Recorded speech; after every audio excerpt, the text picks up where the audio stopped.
ان سے یہ کہیں ہمیں ایسا بنا دے کہ ہم آپ کے مذہب کے کام آ پائیں،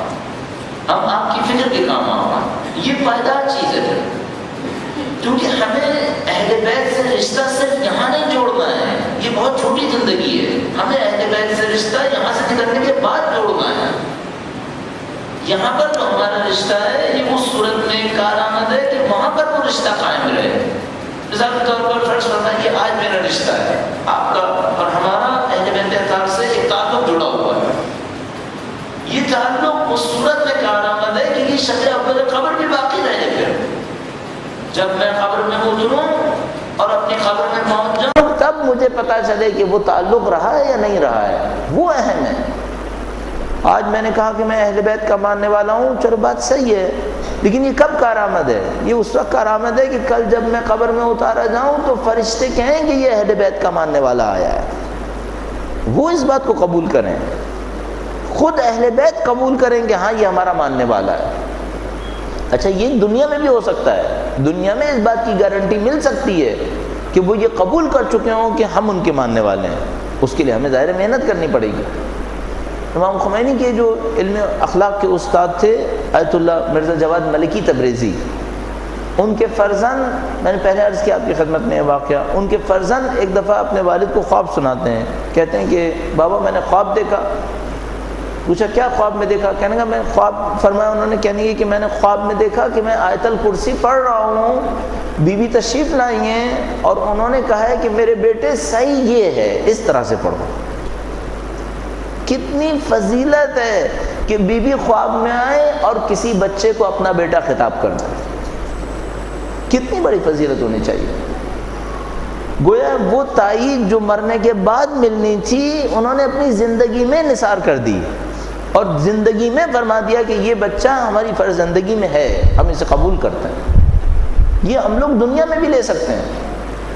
دنیا میں ہمیں کوئی ایسا نشان مل جائے، کوئی ایسا مقام مل جائے کہ دنیا میں ہمیں پتہ چل جائے کہ وہ اس تعلق کو قبول کر رہے ہیں جو ہم جوڑنا چاہتے ہیں۔ ہمیں یہ مانگنا چاہیے، میرا اپنا یہ خیال ہے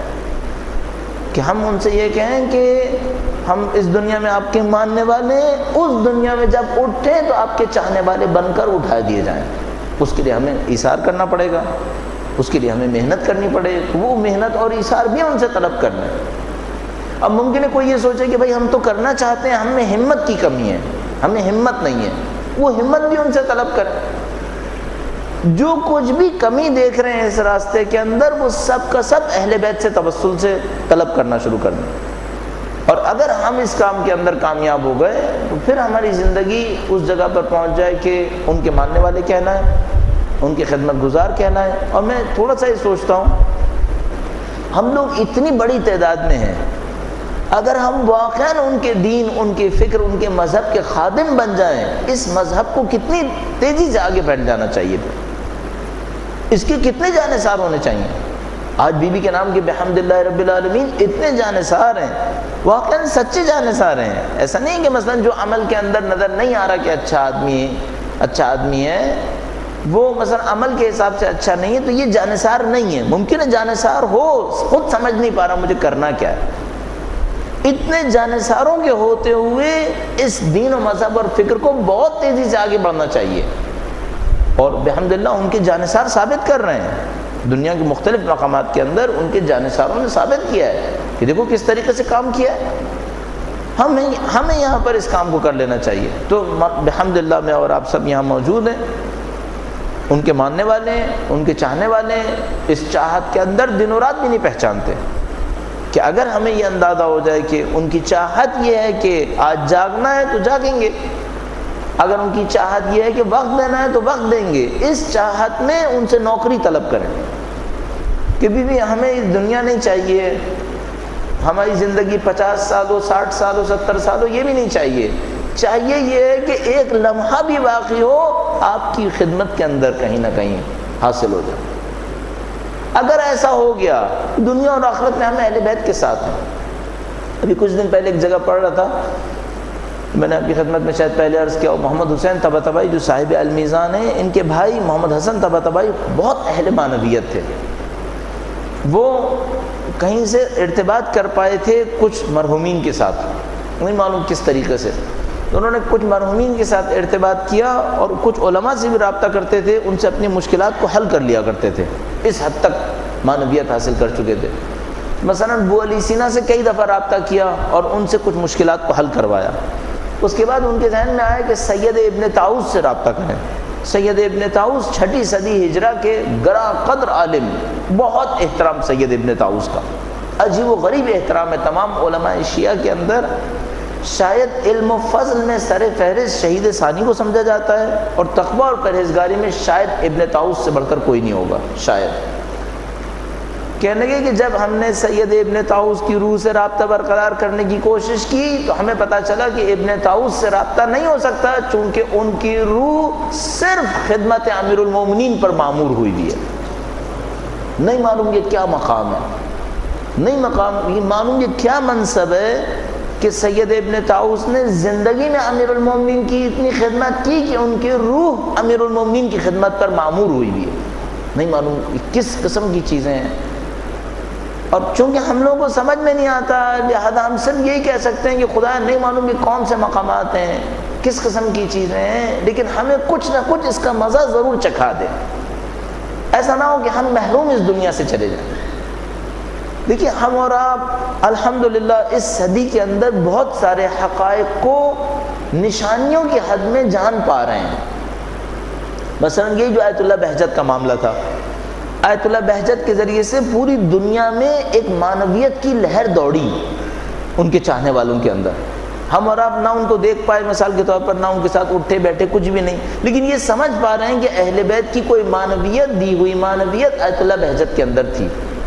اب اس معنویت کا بہرحال زبانوں کے اوپر ایک ورد ہو گیا کہ مثال کے طور پر کوئی معنویت ہوتی ہے، اللہ کی راہ میں گریا ہوتا ہے، اللہ کی راہ میں قربانیاں ہوتی ہیں، ایثار ہوتا ہے۔ مثلا جو کوئی بھی ان کو نماز پڑھتا دیکھے سمجھ جاتا ہے کہ ہماری نمازوں کے پیچھے کوئی اور نماز ہے جو اصلی نماز ہے، یہ نماز اصلی نہیں ہے۔ ان کو نماز پڑھتا دیکھ کر سب سمجھ جاتے ہیں کہ ہاں بھائی یہ کچھ اور نماز ہے۔ مثلا ہم لوگ بچپن سے سنتے ہیں الصلاۃ معراج المومن،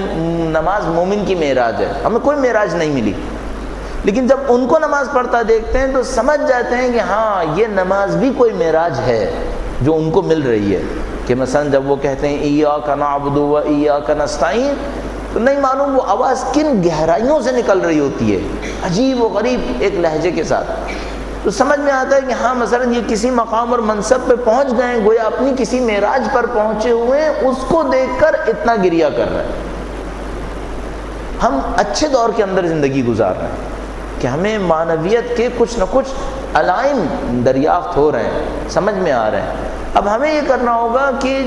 اہل بیت سے طلب کرنا ہوگا، ان سے توسل کرنا ہوگا کہ جس طرح آپ نے ان کو نوازا ہے کچھ نہ کچھ ہمیں بھی نواز دیں، کچھ نہ کچھ ہمیں بھی سمجھ میں آئے۔ ایسا نہ ہو کہ ہم بالکل کورے اس دنیا سے چلے جائیں۔ تو اگر ہم اس کے اوپر اصرار کریں اہل بیت اطہار علیہ السلام کے سامنے کہ ہمیں کچھ نصیب ہو جائے۔ پہلے کے دور میں شاید لوگوں کو اس حد تک نظر نہیں آیا تھا، مجھے تقریباً یقین ہے آج سے 30 سال پہلے اگر مثلا ہم اس بات کو بیان کر رہے ہوتے کہ اہل بیت سے مانگیں تو جتنی مانگنے کی چیزیں تھیں ساری دنیا کے نام پر مانگتے۔ مثلا لوگوں سے کہتے علم پر جاؤ تمہاری دنیا کی ساری مشکلات حل ہو جائیں گی۔ بحمداللہ اب ہم لوگوں کو کچھ نہ کچھ سمجھ میں آنا شروع ہوا ہے، آغا طباطبائی کو دیکھتے ہوئے، امام خمینی کی شخصیت کو دیکھتے ہوئے، مثلا آیت اللہ بہجت کی شخصیت کو دیکھتے ہوئے، ان لوگوں کو دیکھتے ہوئے سمجھ میں آ رہا ہے کہ نہیں، دنیا جو کچھ ہے وہ چھوٹی ہے، یہ لوگ کسی اور چیز کے پیچھے تھے، یہ لوگ کچھ اور طلب کر رہے تھے۔ اب جو ہمارا اگلا اسٹیج آنا چاہیے، ہمیں اہل بیت سے یہ کہنا چاہیے کہ آپ نے کچھ لوگوں کو نوازا ہے، ان لوگوں نے محنتیں کی ہیں، انہوں نے قربانیاں دی ہیں، انہوں نے ایثار کیا ہے، انہوں نے بہت بڑے بڑے مقامات کو حاصل کیا ہے، لیکن کچھ نہ کچھ تو ہمیں بھی ملنا چاہیے،